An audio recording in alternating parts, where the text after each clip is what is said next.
I always knew the exact moment I decided to destroy my father's carefully constructed world of delusions and debt. It wasn't when he drained my college fund for his latest entrepreneurial fever dream, or even when he laughed off my desperate request for financial support during my senior year of high school. It was the look in his eyes when I asked him to choose between funding my education and bankrolling another one of his spectacular failures. That dismissive, condescending smirk that said, "Surely you understand, princess, that daddy's dreams are more important than your silly little aspirations." My name is Mia Thompson, and I've spent my entire life being the forgotten daughter, the afterthought, the one who was supposed to understand that Richard Thompson's vision for revolutionizing whatever industry had caught his attention that week was infinitely more valuable than my pedestrian desire for a stable future. While my younger brother Danny got handed everything from a brand new car for his 16th birthday to a fully funded gap year in Europe to find himself, I was expected to be grateful for hand-me-downs and lectures about the importance of self-reliance. Before we jump back in, tell us where you're tuning in from, and if this story touches you, make sure you're subscribed, because tomorrow I've saved something extra special for you. Mia, sweetheart, we need to have a family discussion, Dad announced one evening during the spring of my senior year, his voice carrying that particular tone of excitement that usually preceded financial disaster. I found Mom and Danny already assembled in his home office, the one with the mahogany desk he'd bought during his brief obsession with day trading, and the motivational posters about success that had survived 3 business failures. Danny was sprawling in one of the leather chairs with the casual confidence of someone who had never been denied anything he wanted, while Mom perched nervously on the edge of her seat with that expression she wore whenever Dad was about to make another strategic investment. "I've got it figured out this time," Dad continued, pacing behind his desk with the manic energy that I had learned to associate with impending doom. "Cryptocurrency mining farms. The infrastructure is already in place, the market is primed for exponential growth, and with just a small initial investment, we could be looking at returns that would set this family up for generations." I glanced at the folder on his desk. The one I knew contained the paperwork for my college fund, the money that Grandma Thompson had started saving for me when I was born, the money that I'd added to with every babysitting job and summer position since I was 14, the money that represented 4 years of freedom from this house and everything it stood for, the folder that was about to become another casualty in Richard Thompson's war against financial responsibility. "How much?" I asked, my voice barely above a whisper, because I already knew the answer would destroy everything I'd been working toward. "Well, to really make an impact in this market, we'd need significant capital," Dad said, avoiding my eyes as he shuffled through papers. "I'm thinking around 80,000 to start, maybe more if we want to scale quickly." The number hit me like a physical blow because it was almost exactly the amount in my college fund, down to the thousands.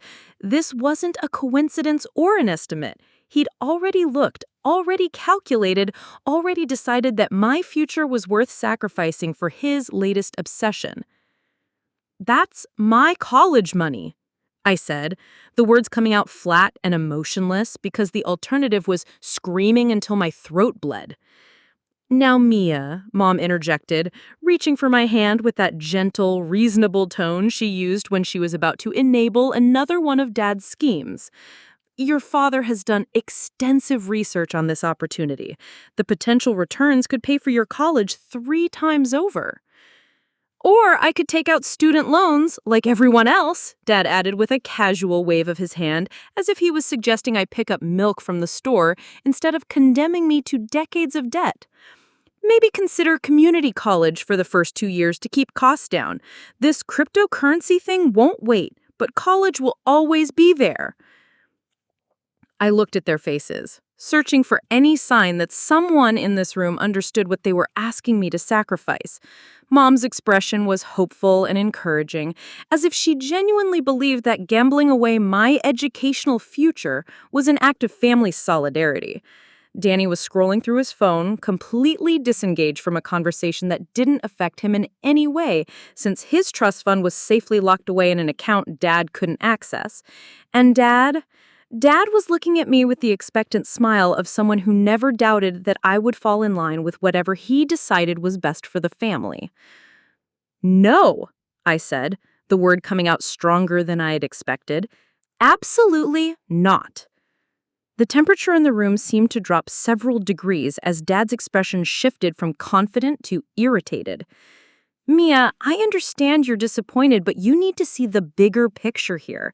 This isn't just about you. It's about securing our family's financial future. Sometimes we have to make sacrifices for the greater good." "The greater good," I repeated, tasting the bitterness of those words. "Like when you sacrificed my car fund for your restaurant venture that lasted 6 months, or when you sacrificed our family vacation savings for that consulting business that never got a single client." "Those were learning experiences," Dad said defensively. "Every successful entrepreneur has failures along the way. That's how you build expertise."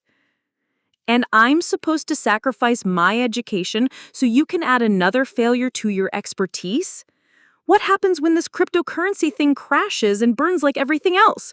What happens when I'm stuck in community college watching my friends go to real universities because you needed another expensive lesson in humility?"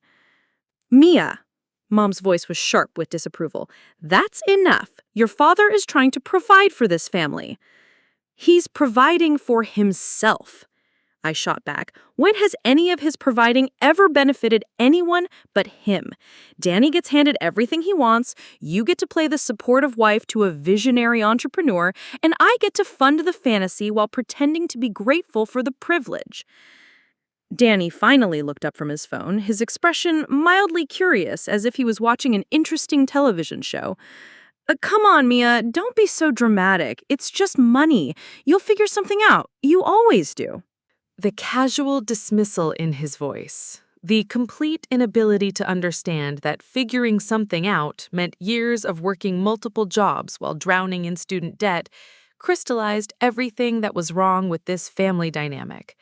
Danny would never have to figure anything out because Dad would always be there to smooth his path, while I was expected to be grateful for the obstacles that built character. "Fine," I said, my voice returning to that dangerous calm, "but I want it in writing." "What?" Mom blinked in confusion. "A promissory note," I continued, the idea forming even as I spoke, "for the exact amount plus interest, since this is supposedly just a temporary loan that's going to make us all rich. You won't mind signing a legal document promising to pay me back with reasonable interest, right?" Dad's face flushed red. "Mia, that's completely unnecessary. This is family, not some business transaction." "Exactly," I smiled, feeling a strange sense of power for the first time in my life. "Family should be even more trustworthy than business, so you'll have no problem putting your confidence in writing." The silence stretched between us, charged with a tension I'd never felt before. I could see Dad's mind working, trying to find a way to refuse that wouldn't make him look like the hypocrite we both knew he was. Mom was looking back and forth between us like she was watching a tennis match she didn't understand, and Danny had put his phone away entirely, finally sensing that something significant was happening. "Either I get a notarized promissory note for every penny with interest calculated at market rates, or I call Grandma Thompson right now and tell her exactly how you're planning to honor her 20 years of sacrifice for my education." The threat landed like a bomb in the quiet room. Grandma Thompson, Dad's own mother, had been the primary contributor to my college fund, adding money every birthday and Christmas with religious dedication. She'd worked 2 jobs to put Dad through school, only to watch him waste every opportunity she had given him, and she had strong opinions about financial responsibility that she wasn't shy about sharing. The prospect of explaining to her that he was gambling away her granddaughter's future for another get-rich-quick scheme was enough to make him visibly pale. "Fine," he said finally, his voice tight with suppressed anger. "If it will make you happy, I'll sign whatever you want. But when this pays off, I hope you'll remember who took the risk to secure your future." "Oh, I'll remember everything," I said, already planning exactly how thorough that documentation was going to be. The next morning, I was at the bank before it opened, armed with research I'd stayed up all night compiling and a determination that felt like steel in my chest. I downloaded templates for promissory notes, researched interest rates, and even consulted online legal forums to make sure every detail would be binding and enforceable. This wasn't going to be some casual family IOU that Dad could wave away when convenient. This was going to be a document that would stand up in court if necessary. When the family convened at First National Bank at 10 o'clock sharp, I could see Dad was still confident that this was just a formality to appease his unreasonable daughter. He strutted in wearing his best suit, the one he pulled out for important business meetings and court appearances, with Mom trailing behind looking nervous, and Danny following reluctantly because he'd been conscripted to serve as a witness. "Good morning, Miss Thompson," the notary said as we settled into her office. "I understand you need to have some documents notarized today?" "Yes," I said, pulling out the papers I'd prepared with obsessive attention to detail. "A promissory note for $87,000 plus compound interest calculated at 8% annually, with payment terms clearly defined and penalties for default." Dad's eyebrows shot up as he scanned the document. 8%? Mia, that's a bit steep, don't you think? "It's the current market rate for unsecured personal loans. Since you're so confident in your investment strategy, the interest should be easy to manage with your projected returns." I watched him read through the terms I'd carefully crafted, his expression growing more strained with each clause. I'd included everything: specific payment schedules, penalties for late payments, provisions for early repayment, and most importantly, clear consequences if the loan went into default. This wasn't just a document, it was a roadmap for exactly how I planned to collect when his cryptocurrency venture inevitably collapsed. "This is quite comprehensive," the notary observed, reviewing the papers. "You've clearly put a lot of thought into the terms." "I believe in being thorough," I said, making eye contact with Dad, "especially when it comes to family." Mom and Danny exchanged one of their loaded looks, the kind that usually preceded lectures about my attitude or unrealistic expectations, but they were trapped by their own promises and the presence of witnesses. Dad signed with an elaborate flourish, barely reading the document because his pride wouldn't let him admit that his teenage daughter had outmaneuvered him. Mom and Danny signed as guarantors, probably assuming this was just paperwork to satisfy my need for control. "There," Dad said, sliding the signed document across the table with satisfaction. "Happy now?" I watched the notary apply her official seal, making the document legally binding, and felt something settle into place in my chest. A cold, patient satisfaction that I'd never experienced before. "Very happy," I said, carefully placing the original in my folder while the bank kept copies for their records. That night, I sat in my bedroom and stared at the promissory note for hours, memorizing every word and number. $87,000 plus compound interest at 8% annually, signed and notarized with my parents' names on the line as guarantors. It represented everything I had lost, but also everything I was going to gain when the time was right. "You should be supporting your father," Mom said from my doorway, making me jump. I hadn't heard her approach, and her sudden appearance felt like an invasion of the sacred space where I was contemplating my revenge.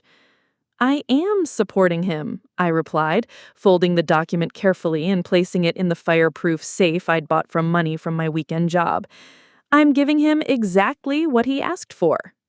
You entered without permission and sat on the edge of my bed, her expression shifting into the gentle, reasonable tone she used when she was about to say something that would make me Want to scream. This legal document business, it's not very family-like. Your father is trying to build something for all of us. He's building something for himself, I corrected, just like he always does. "Mia, you're young, and I understand you're frustrated, but someday you'll see that your father's dreams benefit everyone. Besides, Her voice took on that particular quality that made my skin crawl.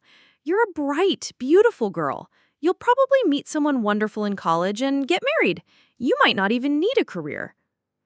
The casual dismissal of everything I had worked for, the assumption that my value lay in my ability to find a husband rather than build my own success, was so perfectly representative of this family's attitude toward my future that I almost laughed.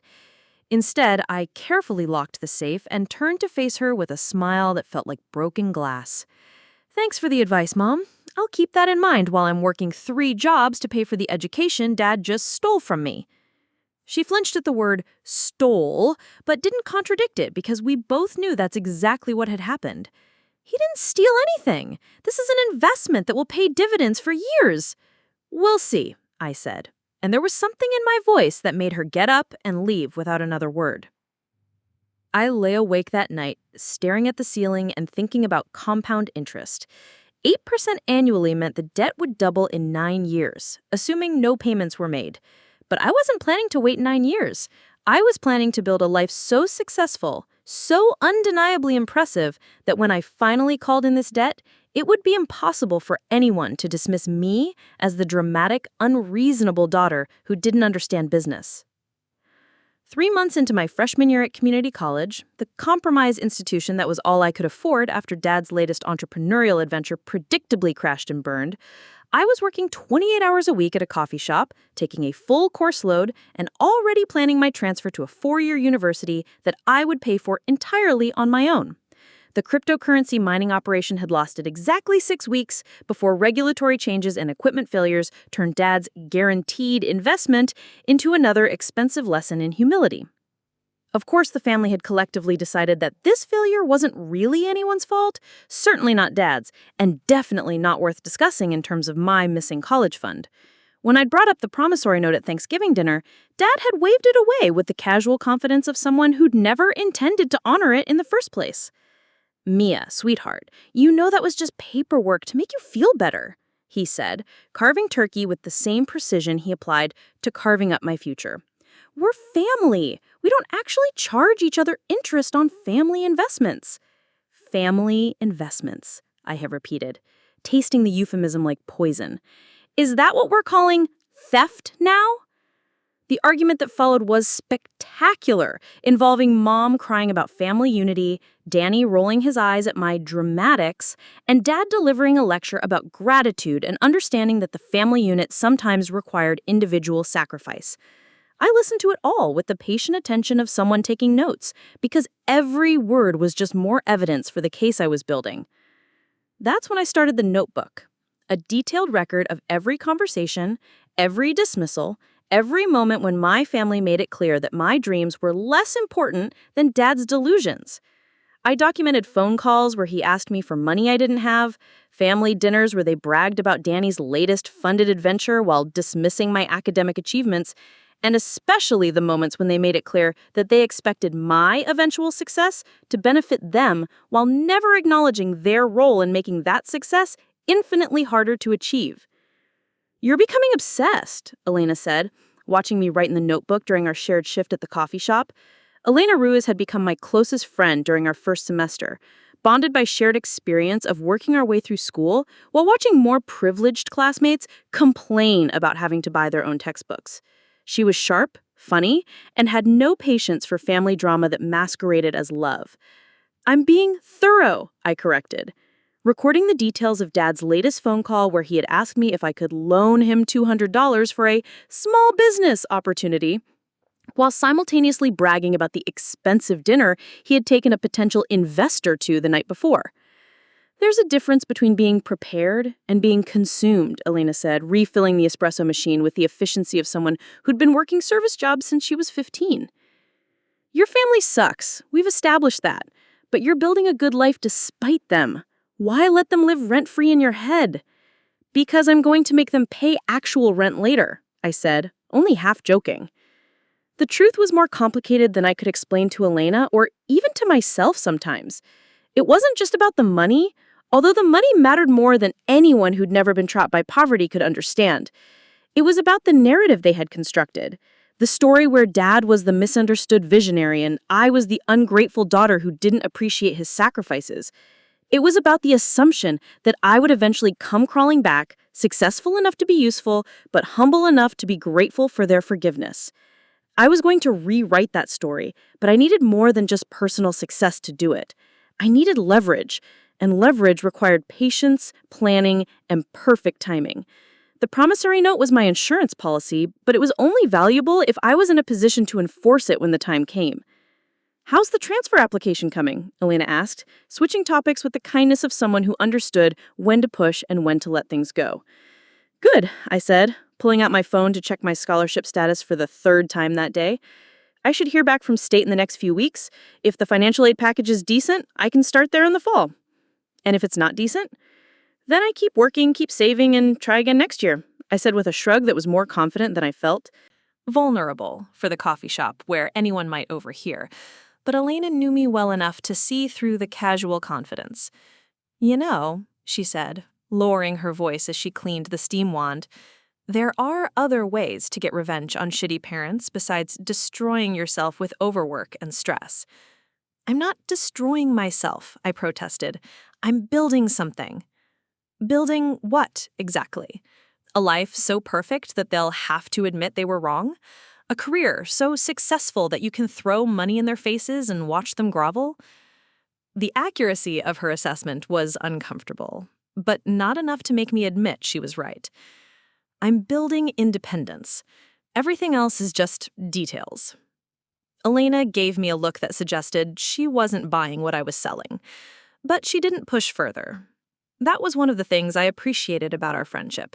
She was willing to let me make my own mistakes as long as they weren't immediately dangerous. But as I walked home that night, past the campus I couldn't afford and through the neighborhood I was working to escape, I thought about her questions. What exactly was I building? And more importantly, what was I willing to sacrifice to build it? The notebook in my backpack felt heavier than it should have, weighted with months of accumulated grievances and plans for revenge that grew more elaborate with each passing day. Maybe Elena was right about obsession, but obsession had gotten me through the worst semester of my life with a 4.0 GPA and acceptance to 3 transfer schools. If that was what destroying myself looked like, I was willing to risk it. Because somewhere in the back of my mind, I could already see the end game. The moment when Dad's latest scheme would finally catch up with him, when the debts would pile too high and the family would face consequences they couldn't laugh away or dismiss as temporary setbacks. And when that moment came, I would be ready with my promissory note, my successful life, and the power to choose whether they deserved my help or my revenge. The compound interest was growing every day, but so was my determination to make sure it never went unpaid. 2 years later, I was sitting in my first-class seat on a flight back from a job interview at a prestigious consulting firm in Chicago, reviewing my notes while Danny sent me increasingly desperate text messages about Dad's latest crisis. The irony wasn't lost on me that I was flying first class on my own dime, while my brother, who'd never worked a day in his life, was begging me for money to help bail Dad out of his newest financial disaster. "Mia, you have to help," his latest message read. "Dad brawled against the house for this tech startup thing, and now they're threatening foreclosure. Mom's freaking out. Can't you loan us something, just until he gets back on his feet?" I took a screenshot of the message and added it to the digital folder I'd been maintaining since that first notebook in community college. 5 years of documentation. 5 years of watching Dad repeat the exact same pattern of grandiose promises followed by spectacular failures. 5 years of being expected to bail them out while they continued to treat my success as an obligation rather than an achievement. The transformation hadn't been easy, but it had been systematic. Transfer to State University with a partial academic scholarship that I'd supplemented with 3 jobs and summer internships.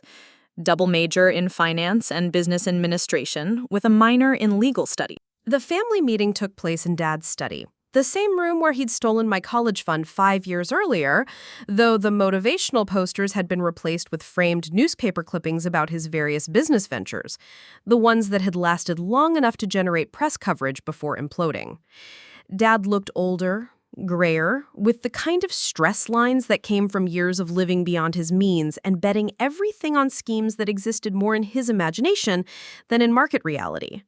Mom sat in her usual spot on the edge of her chair, looking like she was preparing to mediate between warring factions, while Danny sprawled in the leather chair with less confidence than usual. He'd learned enough about money in the past few weeks to understand that this crisis was different, that the safety net of family wealth he'd always counted on was about to disappear entirely. "Mia," Dad began, his voice carrying that familiar tone of paternal authority even as he was preparing to ask for my help. "I want you to know how proud I am of everything you've accomplished. Your mother and I always knew you were special, that you had the drive to succeed no matter what obstacles you faced." The revisionist history was so audacious that I almost admired it. In Dad's version of events, apparently, he'd somehow been supportive of my education and career rather than actively working to undermine both. The man who'd stolen my college fund was now taking credit for the success I'd built in spite of him. "Thank you," I said politely, settling into the chair across from his desk and placing my briefcase carefully beside me. "I appreciate that. Now, Danny mentioned you're having some financial difficulties." Dad's face flushed slightly, but he maintained his composure. "A temporary setback. The food delivery market turned out to be more challenging than anticipated, and some of our investors got cold feet. But with a small infusion of capital, we could turn this around completely." "How small?" I asked, pulling out my notebook and pen as if I was preparing to take notes rather than deliver an ultimatum. "Well, to be completely honest, we're looking at around $200,000 to cover the mortgage payments and keep the business operational." Dad said, the words coming out in a rush as if saying them quickly would make them less staggering. $200,000? I repeated, writing the number down and circling it. "That's a substantial amount." "But not impossible for someone with your earning potential," Mom interjected hopefully. "You're doing so well now, and this would just be a temporary loan until your father gets back on his feet." The phrase temporary loan hung in the air like a challenge, and I could see Dad shifting uncomfortably as he remembered the last time we discussed family loans and promissory notes. But his desperation was stronger than his memory, and he pressed forward with the kind of optimism that got him into this mess in the first place. "I understand it's a big ask, but family helps family. When I was building my businesses, I always planned to share the success with everyone. This is just a temporary reversal." "Actually," I said, opening my briefcase and pulling out a folder thick with documentation, "speaking of family loans, I think we need to address some unfinished business before we discuss new financial arrangements." The temperature in the room seemed to drop as I placed the original promissory note on Dad's desk, along with 5 years of interest calculations, payment reminders that had been ignored, and a detailed accounting of every dollar he owed me. The document looked official and threatening in a way that made everyone sit up straighter. "As of today," I continued, my voice calm and professional, "you owe me $127,000 in principal and accrued interest from the loan you took to fund your cryptocurrency mining venture. This debt has been outstanding for 5 years without a single payment, which puts you in substantial default according to the terms we all agreed to and signed." Dad stared at the papers like they were written in a foreign language, while Mom's face went pale, and Danny suddenly found his phone very interesting. The silence stretched uncomfortably as they processed the fact that their family financial crisis had just become significantly more complicated. "Now, Mia, you know that was just a legally binding promissory note signed by you, guaranteed by Mom and Danny, and notarized at First National Bank. The same bank, incidentally, that holds your current mortgage?" The implication hit them like a physical blow. If I chose to pursue legal collection on the promissory note, it could accelerate their foreclosure timeline and destroy any chance they had of working out a payment plan with the mortgage company. "But," I continued, pulling out a second set of documents, "I'm prepared to make you an offer that could resolve both problems." The contract I placed on Dad's desk was a work of art, crafted with 5 years of legal education and refined by Elena's law school expertise. It wasn't just a loan agreement. It was a complete restructuring of our family relationship disguised as a financial transaction. I'm willing to pay off your current debt obligations, but, I said, watching Dad's eyes light up with hope, before I delivered the conditions that would crush his dreams of easy money, both the mortgage arrears and my outstanding promissory note. In exchange, you'll sign this agreement transferring ownership of all family assets to a trust that I'll manage. What does that mean exactly? Mom asked nervously, though I could see Dad was already scanning the contract with growing alarm. It means I become the trustee of everything: the house, the cars, any remaining investment accounts, and most importantly, any future business ventures. The silence that followed was profound. Danny was staring at me like he'd never seen me before. Mom looked confused and frightened, and Dad's face was cycling through shock, anger, and calculation as he processed what I was offering. "You're asking me to give up control of my own finances?" he said finally, his voice tight with suppressed rage. I'm asking you to accept the consequences of 5 years of financial irresponsibility, I corrected. This way, you keep the house, you avoid bankruptcy, and you get the chance to rebuild without the risk of losing everything again. And if we refuse? Danny asked, speaking up for the first time. I smiled at him with genuine affection, because unlike Dad, Danny's selfishness was honest and uncomplicated. Then I file for collection on the promissory note, the house goes into foreclosure, and you all get to experience the kind of financial stress I've been living with since I was 18. Your choice. Dad was reading through the contract now, his expression growing darker with each clause.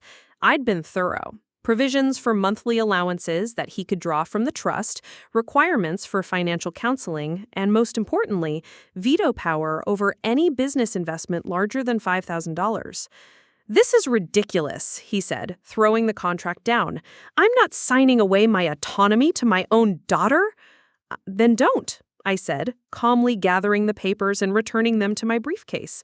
"But understand that in 3 weeks, when the foreclosure proceedings begin, I won't be available to discuss alternative arrangements. I'll be starting my new job in Chicago, and I'll be far too busy to worry about family drama."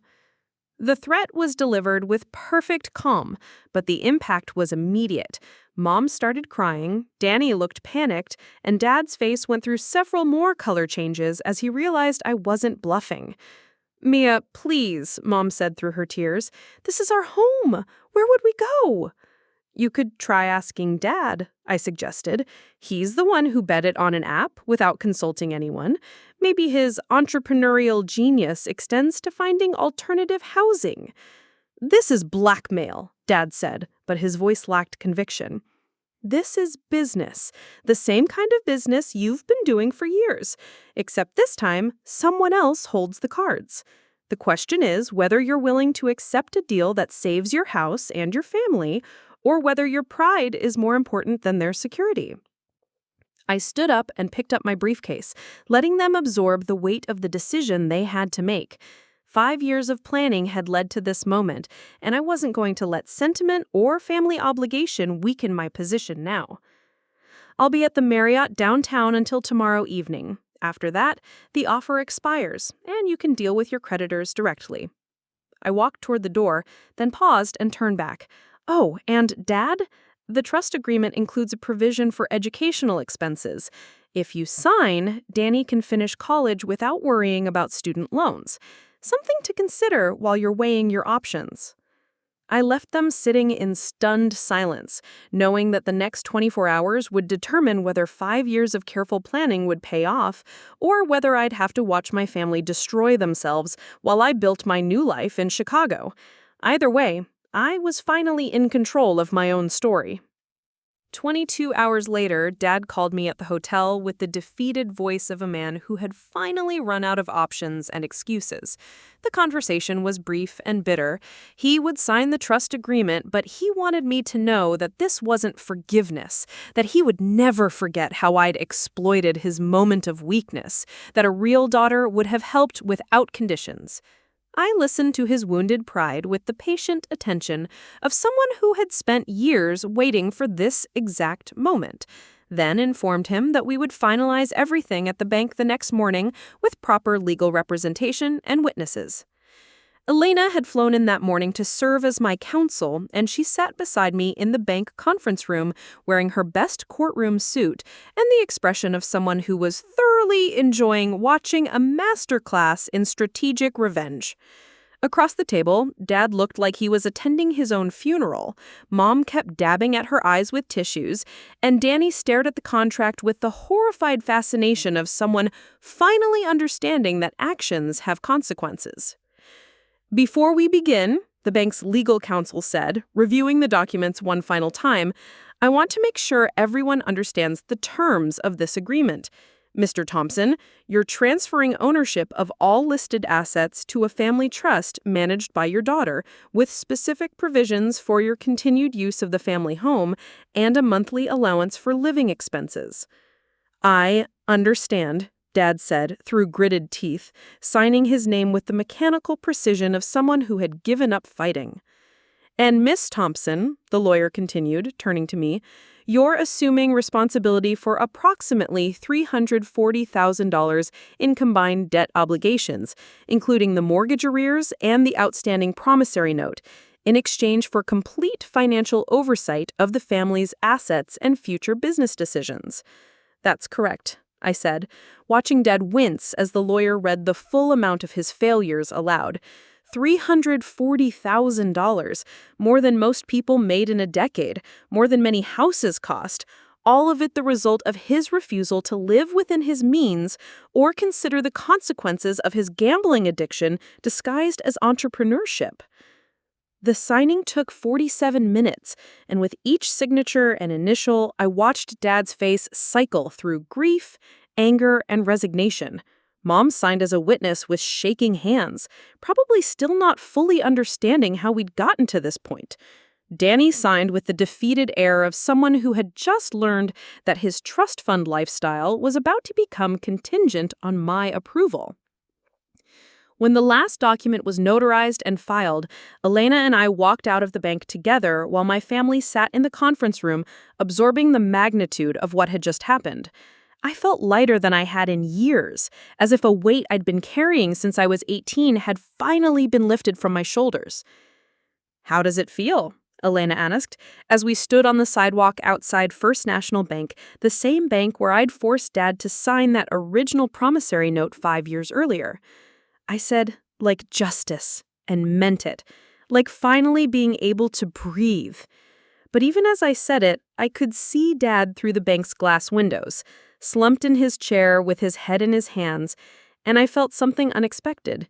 Not guilt exactly, but a recognition that destroying someone's dreams, even someone who'd destroyed mine first, carried its own weight. This wasn't the clean, satisfying victory I'd imagined during those long nights working multiple jobs and eating ramen for dinner. This was messier, more complicated, tinged with the knowledge that revenge comes at a cost, even when the cost is the destruction of someone else's. Kind of sadness that comes from watching someone you once loved reveal themselves to be smaller than you'd hoped. Come on, Elena said, linking her arm through mine. Let's go celebrate. You just pulled off the most epic long-term revenge plot I've ever witnessed. 6 months into the trust arrangement, I was sitting in my Chicago office reviewing the monthly family financial reports when Danny called to ask if he could increase his clothing allowance for the upcoming semester. The irony of the role reversal wasn't lost on me. My younger brother, who had spent years dismissing my financial struggles, was now forced to justify every purchase over $50 and submit receipts for my approval. I'm starting law school in the fall, he said, his voice carrying the wheedling tone he'd once used to charm extra money out of Dad. I need to look professional, and the allowance you set doesn't really cover the kind of wardrobe I'll need for internships and networking events.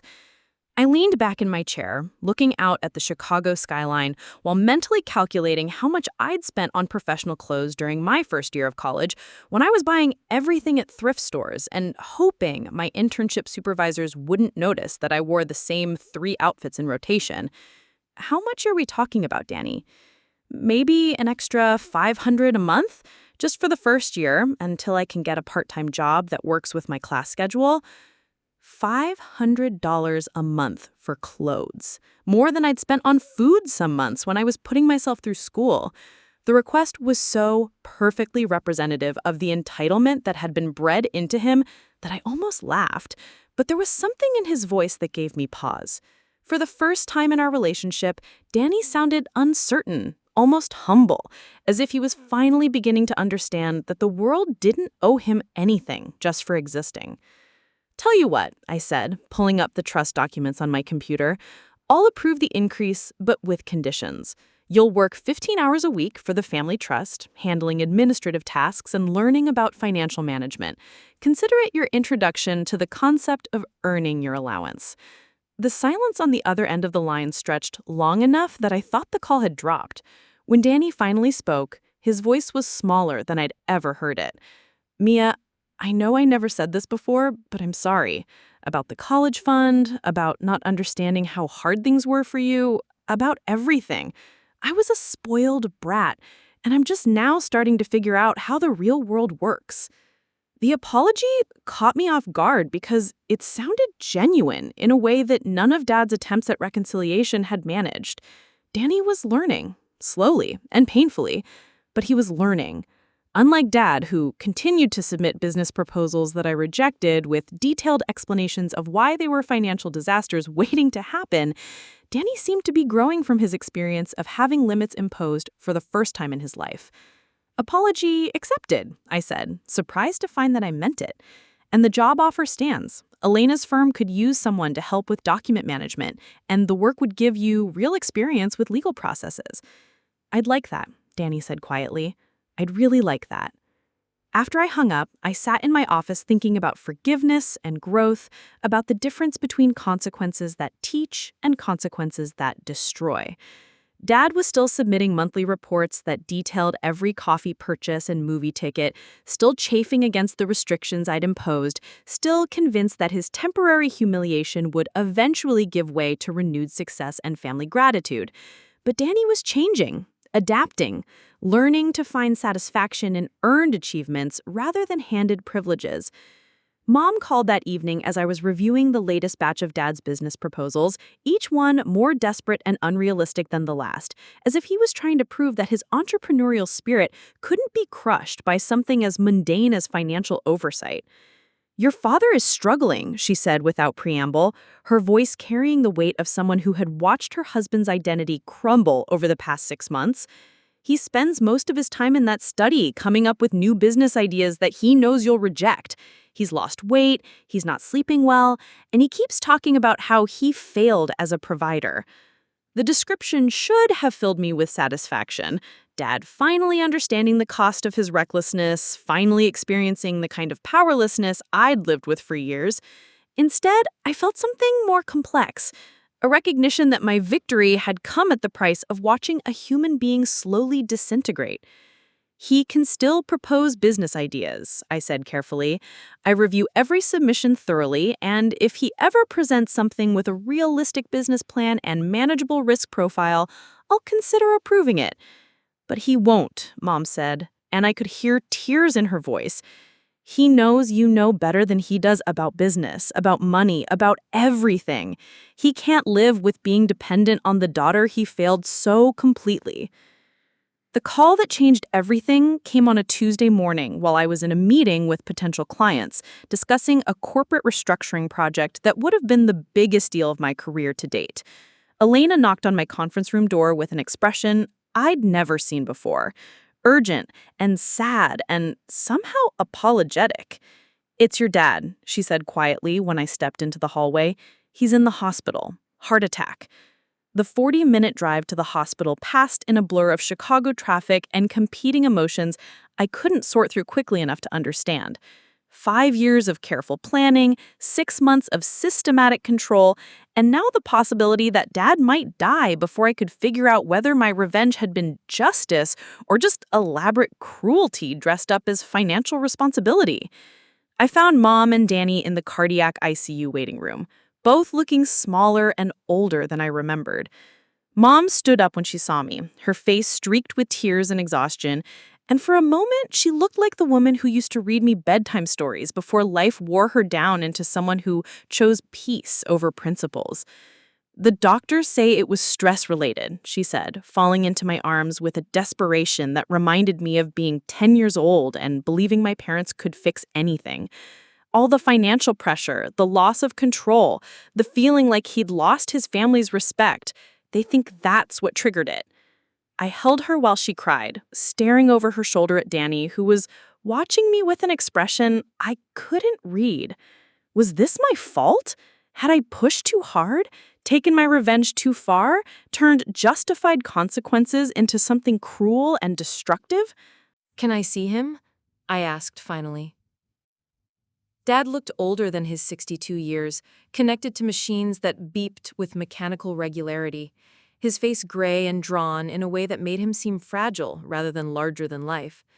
He was awake, though, and his eyes tracked to me as I entered the room. "Mia," he said, his voice hoarse from the breathing tube they'd removed that morning. "I'm sorry." The words hung between us, simple and devastating in their sincerity. Not sorry for getting caught, not sorry for the consequences, but sorry for the choices that had led us both to this sterile room where machines measured his heartbeat and I held the power to forgive or condemn. "I know," I said, sitting in the chair beside his bed. "I know you are." "I need to tell you something," he continued, struggling to sit up despite the protests of various monitors. "The trust arrangement, the control you have over everything. I understand now why you did it. I was never going to change unless someone forced me to change. I was going to keep making the same mistakes until there was nothing left to lose." I listened to him talk about the clarity that comes with almost dying, about finally understanding the weight of responsibility and the cost of selfishness, about wanting to be worthy of the daughter who had succeeded despite, rather than because of, his parenting. It was the conversation I'd imagined having with him for years, but it was happening in a hospital room instead of a boardroom, prompted by mortality rather than victory. "Dad," I said finally, "what if I told you that you could have it back? The control, the independence, the chance to make your own choices again?" His eyes widened, and for a moment he looked like the man I remembered from childhood, before the failed businesses and financial disasters, before the disappointment and denial had hardened him into someone who chose pride over family. "What would you want in return?" he asked, because even near-death experiences couldn't entirely erase the businessman's instinct to examine the terms of any deal. "Nothing," I said, and realized I meant it.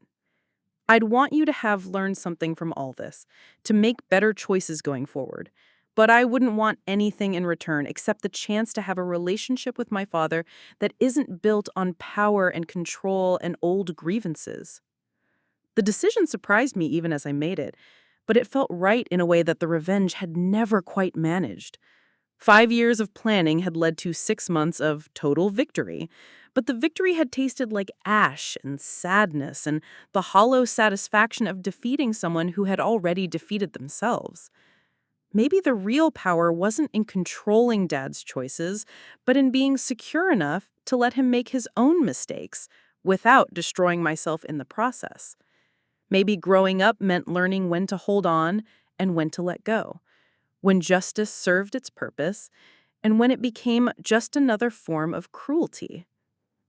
"You'd really do that?" Dad asked, his voice filled with something I'd never heard before, respect for the daughter he'd underestimated for so many years. "I'd really do that," I said, meaning it completely. "But Dad, if you ever steal from your children again, if you ever prioritize your dreams over their futures, if you ever make me choose between family and self-preservation, next time I won't be so generous." He nodded, understanding that this was both forgiveness and a final warning, a chance at redemption that came with clear boundaries and no room for future manipulation. As I sat beside his hospital bed, watching the monitors measure his recovery, I realized that the most satisfying revenge might be growing beyond the need for revenge at all. 1 year later, I stood in the same bank conference room where I had orchestrated Dad's financial surrender, but this time, the documents spread across the mahogany table represented restoration rather than conquest. The trust dissolution papers were as meticulously crafted as the original agreement had been, but where those documents had been weapons disguised as contracts, these were gifts wrapped in legal language. The return of autonomy to a man who had finally learned to handle it responsibly.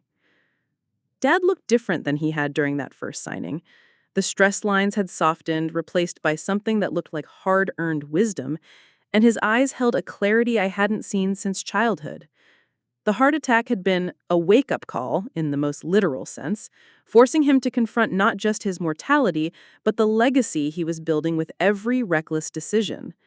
The man sitting across from me had spent the last year in financial counseling, had worked part-time jobs for the first time in decades, had learned to balance checkbooks and pay bills on time and understand the difference between wants and needs. "Are you sure about this?" Elena asked quietly, reviewing the final documents one more time. As my legal counsel and closest friend, she had watched me build this elaborate system of control, had helped me craft the perfect revenge, and now she was watching me dismantle it with the same careful precision. "Once you sign these papers, you lose all oversight. He could go back to the old patterns tomorrow." "He could," I agreed, watching Dad read through the terms of his financial freedom with the careful attention of someone who had learned to respect the power of small print. "But I don't think he will, and if he does, it won't be my problem to solve anymore." The truth was more complex than I could explain even to Elena. Over the past year, as I had watched Dad adapt to his circumstances, as I had reviewed his monthly budgets and approved his modest business proposals, and witnessed his slow transformation from entitled dreamer to realistic planner, I had learned something unexpected about power and forgiveness. The sweetest revenge wasn't keeping him under my control forever, but it was proving that I was strong enough to let him go when he had finally grown worthy of freedom. "Dad," I said, sliding the papers across the table, "these documents transfer all assets back to your name, dissolve the trust, and restore your complete financial independence. The only condition is that the original promissory note remains satisfied. You don't owe me anything, but you can't claim that debt never existed either." He picked up the pen with hands that shook slightly. Whether from emotion or the lingering effects of his medical crisis, I couldn't tell. "Mia, I want you to know that this year has been the most humbling and valuable education of my life. Learning to live within my means, learning to consider consequences before making decisions, learning to respect the people who depend on my choices. I should have figured that out decades ago." "But you figured it out now," I said, and I meant it. That's what matters. The signing took only 20 minutes this time, but the weight of it felt enormous. With each signature and initial, I was choosing to trust rather than control, to forgive rather than dominate. To believe in the possibility that people could change when given the right motivation and support. When the last document was notarized, Dad sat back in this chair and looked at me with an expression I had never seen before. Gratitude mixed with something that might have been pride. "What happens now?" he asked. "Now you go home and live your life," I said simply. "You make your own choices, manage your own money, succeed or fail on your own merits, just like I've been doing for the past 6 years."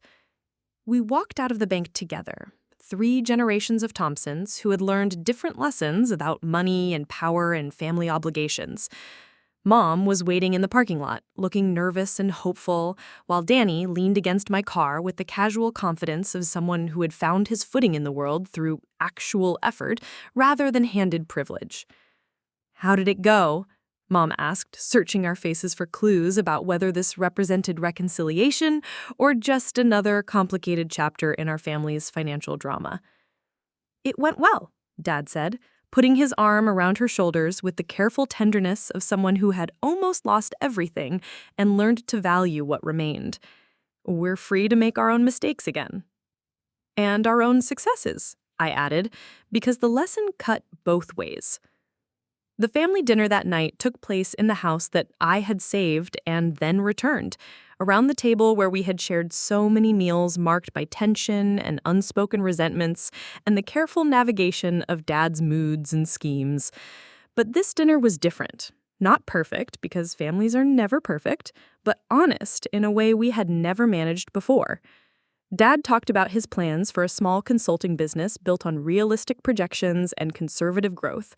Mom shared her thoughts about returning to work after years of managing Dad's chaos, and Danny described his summer internship at Elena's law firm with the enthusiasm of someone who had discovered the satisfaction of earned achievement. "I have an announcement," I said as we were clearing dessert plates, my voice carrying the kind of excitement I hadn't felt since getting my first job offer. "I'm moving back to town.